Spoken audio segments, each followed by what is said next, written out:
अगली सुबह dining table पर बैठे सभी नाश्ता कर रहे होते हैं। दिव्या की नज़र बस प्रीत पर थी, क्योंकि प्रीत के चेहरे पर परेशानी साफ झलक रही होती है, जो दिव्या कब से ही देखे जा रही थी। नाश्ता होते ही दिव्या प्रीत से बात करने के लिए जाने वाली होती है कि प्रीत सीधे स्टडी रूम की तरफ चली जाती है। प्रीत को उधर जाता देख थोड़ा क्यूरियस होकर दिव्या भी स्टडी रूम की तरफ चली जाती है। स्टडी रूम में आदित्य रॉकी को कुछ इंस्ट्रक्शन दे ही रहा था कि तभी प्रीत सीधे जाकर आदित्य का हाथ पकड़कर, प्लीज आदित्य, प्रिंस को छोड़ दो, उससे गलती हो गई है, इसके लिए मैं माफ़ी मांगती हूँ। आदित्य सर्द नज़रों से अपने हाथ की ओर देखता है। जैसे ही प्रीत की नज़र आदित्य की नज़रों पर जाती है, तो वह झट से आदित्य के हाथों को छोड़ देती है। आदित्य बिना प्रीत की ओर देखे गलती करने से पहले उसे रोकना चाहिए था। उसने मेरे और वाइफी के बीच आने की कोशिश की है, उसकी सज़ा तो उसे ज़रूर मिलेगी। प्रीत गिड़गिड़ाते हुए, नो प्लीज़ ऐसा कुछ मत करना, तुम्हें गलतफहमी हो गई है, वो तुम दोनों के बीच बिल्कुल नहीं। प्रीत इतना ही बोलती है कि आदित्य जोर से चिल्लाते हुए कहता है, तो उसने मेरी वाइफी को गले क्यों लगाया? उसकी हिम्मत भी कैसे हुई वाइफी को छूने की? प्रीत अचानक से सहम सी जाती है। वहीं आदित्य के इतना कहते ही उसके पीछे से आवाज़ आती है, प्रिंस ने मुझे गले नहीं लगाया था। आदित्य और प्रीत दोनों उस ओर देखने लगते हैं। पीछे दिव्या खड़ी होती है। दिव्या थोड़ा सा आगे आकर कहती है, प्रिंस ने मुझे गले नहीं लगाया, बल्कि मैंने उन्हें गले लगाया था। यह सुनते ही आदित्य अपनी मुट्ठियाँ कस लेता है।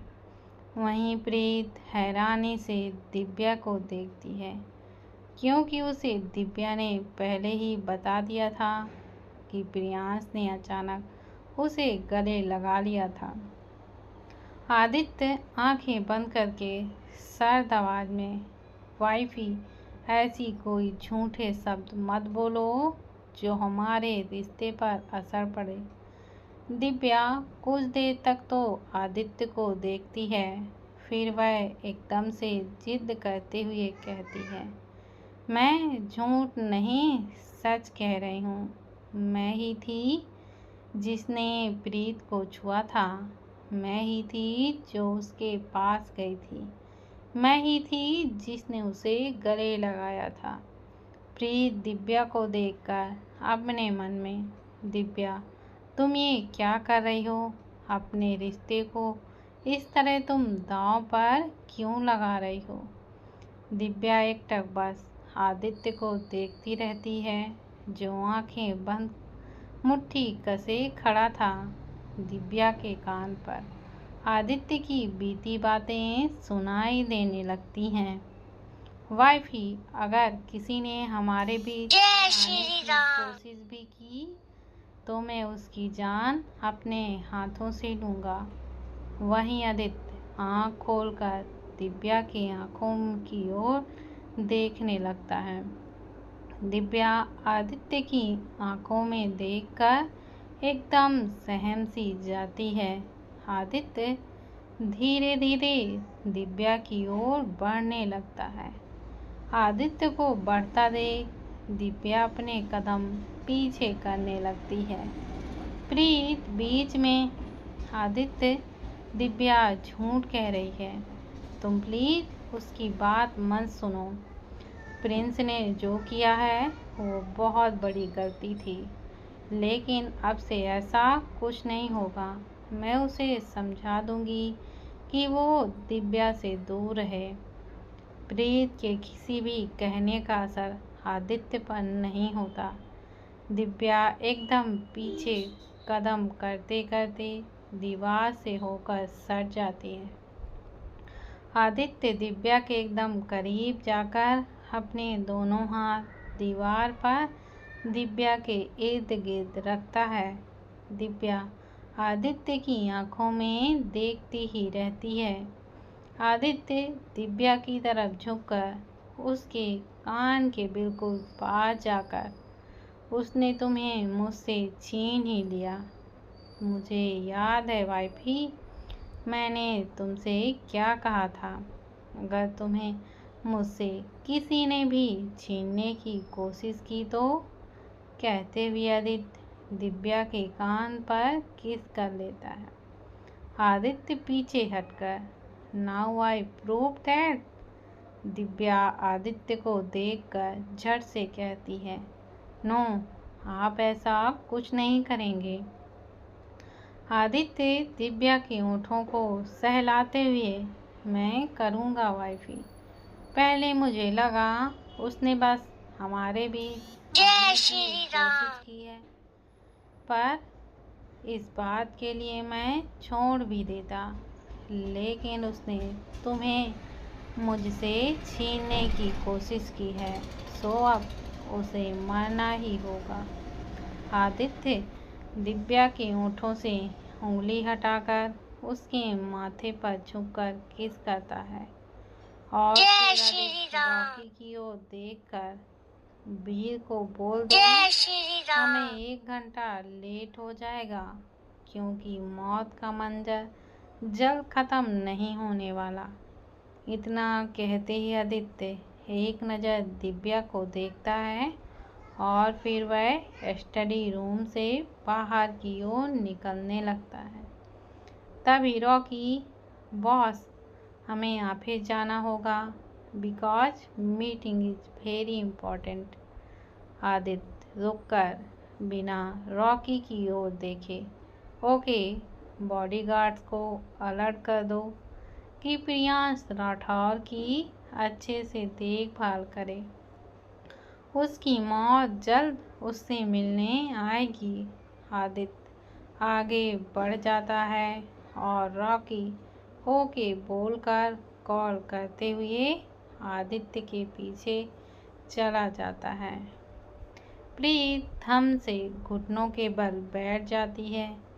दिव्या प्रीत की तरफ जाकर प्रीत के पास खुद भी घुटनों के बल बैठ जाती है। प्रीत खोए हुए, दिव्या, प्रिंस सच में तुम दोनों के बीच कभी भी नहीं आना चाहता। दिव्या प्रीत के चेहरे को अपने हाथों में भरकर, मुझे अच्छे से पता है प्रीत कि प्रिंस ऐसा नहीं है, तुम चिंता मत करो, उसे कुछ नहीं होगा, मैं उन्हें कुछ भी नहीं होने दूंगी। प्रीत असमंजस में दिव्या को देखने लगती है।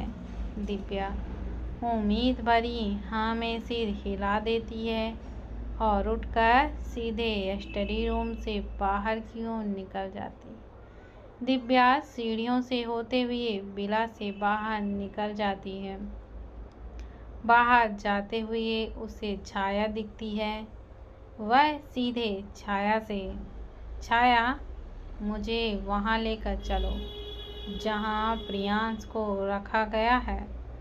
छाया अपना फ़ोन निकालकर, ओके मैम, पहले मैं बॉस से पूछ लेती हूँ। इतना बोलते ही छाया कॉल लगाती है। उधर से कोई उठाता उससे पहले दिव्या छाया से फ़ोन छीनकर दूर फेंक देती है।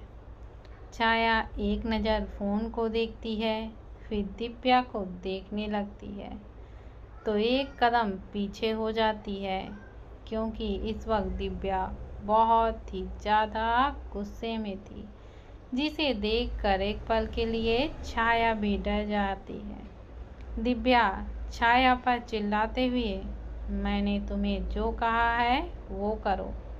छाया जल्दी से कार की तरफ बढ़ती है और कार का दरवाज़ा खोलती है। दिव्या कार में बैठती है। छाया आगे वाले सीट पर बैठती है। दोनों के बैठते ही ड्राइवर कार स्टार्ट कर देता है। कुछ ही देर में कार एक घर के सामने रुकती है। दिव्या जल्दी से ही उतरकर अंदर जाती है। चारों तरफ बॉडीगार्ड तैनात थे, जो दिव्या को बिल्कुल भी नहीं जानते थे। दिव्या को देखते ही दो बॉडीगार्ड सामने खड़े हो जाते हैं। दिव्या दोनों को गुस्से से घूरती है। तभी पीछे से छाया की आवाज़ आती है, मैम को जाने दो। बोलते हुए छाया दोनों को कुछ इशारा करती है। दोनों रास्ते से हट जाते हैं। उनके हटते ही दिव्या दौड़कर उस घर के अंदर जाती है। उस घर में बस एक ही बहुत बड़ा सा हॉल जैसा कमरा था। दिव्या देखती है तो चारों तरफ बस अंधेरा ही अंधेरा था। बस एक बल्ब प्रियांश के ऊपर जल रही थी। दिव्या प्रियांश की तरफ जाकर उसके रस्सी को खोलने लगती है। किसी के होने के एहसास से प्रियांश आंखें खोल कर देखता है। दिव्या को देख प्रियांश जल्दी से कहता है, आप यहाँ पर क्या कर रही हैं? दिव्या प्रियांश के हाथों का रस्सी खोलकर, हमें यहाँ से जाना होगा। बोलते हुए दिव्या प्रियांश का हाथ पकड़कर उसे वहाँ से लेकर जाने लगती है। उनके बाहर निकलते ही बॉडीगार्ड प्रियांश पर गन पॉइंट करते हैं। यह देखकर दिव्या प्रियांश के आगे खड़ी हो जाती है। इधर छाया कॉल पर, बॉस, मैम प्रियांश राठौर को यहाँ से छुड़ा कर लेकर जा रही हैं। फ़ोन से उधर से आदित्य, कुछ भी करो बट वाइफी को कुछ भी नहीं होना चाहिए। दिव्या चारों ओर देखकर अपने मन में, मुझे पता है इस वक्त जो भी मैं करूँगी वो बहुत ही गलत होगा, लेकिन इसके सिवाय मेरे पास कोई ऑप्शन ही नहीं है। दिव्या प्रियांश के एक हाथों को थाम दूसरे हाथ से खुद पर गन पॉइंट करती है।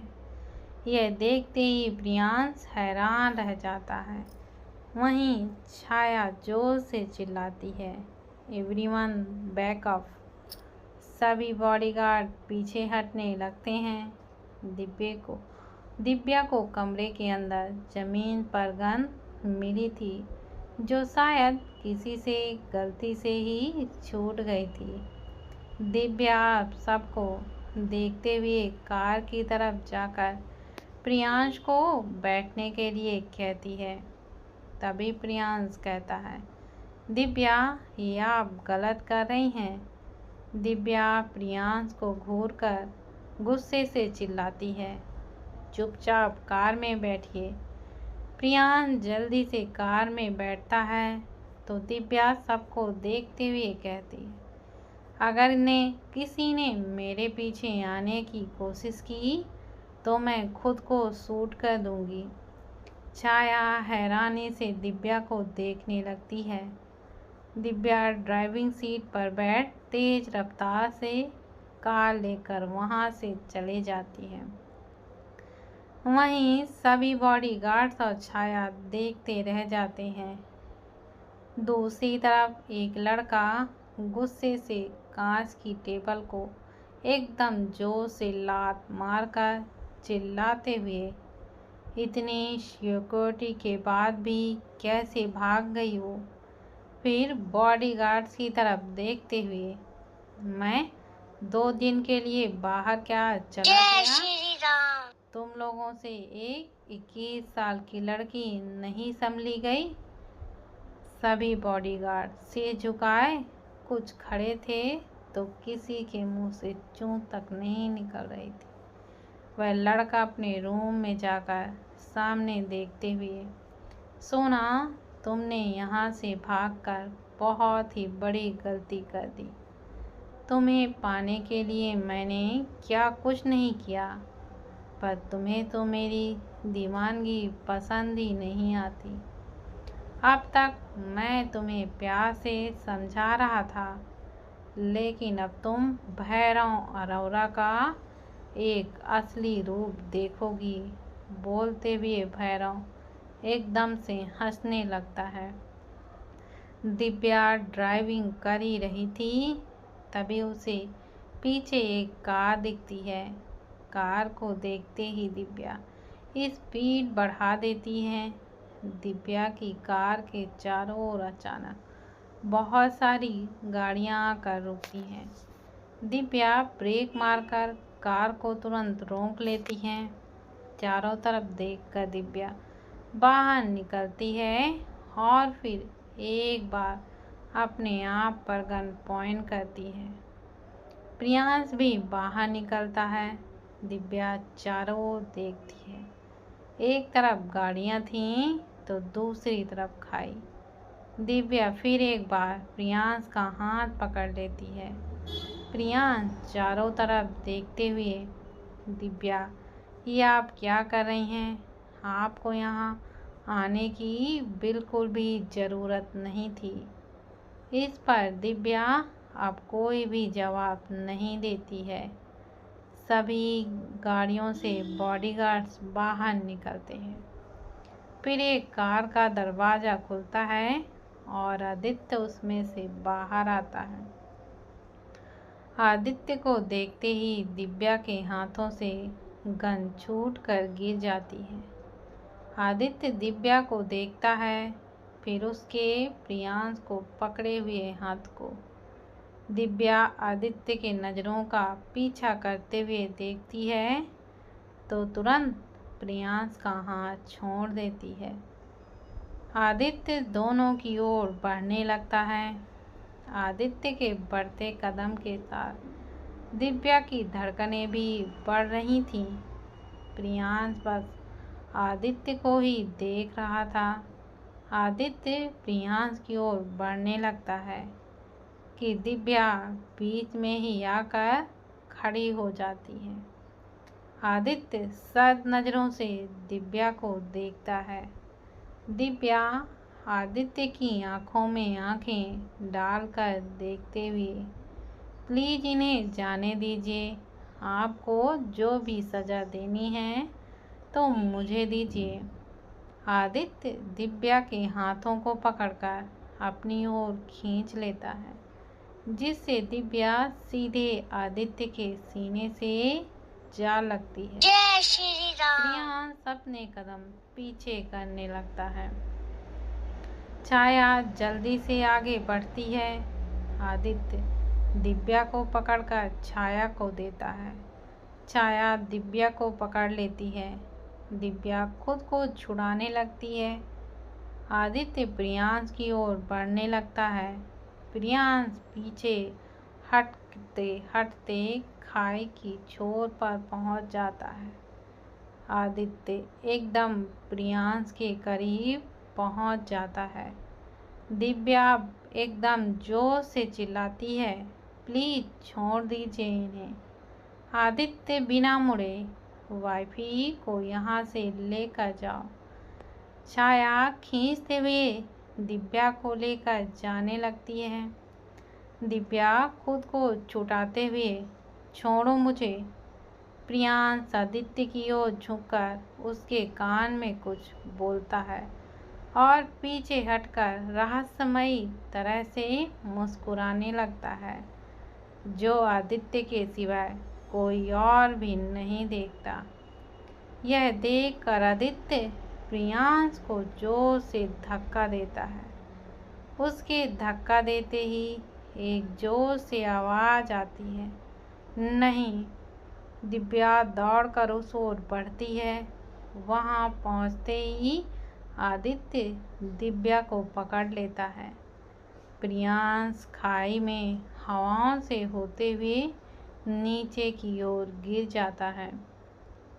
कुछ ही पल में प्रियांश का दिखना बंद हो जाता है।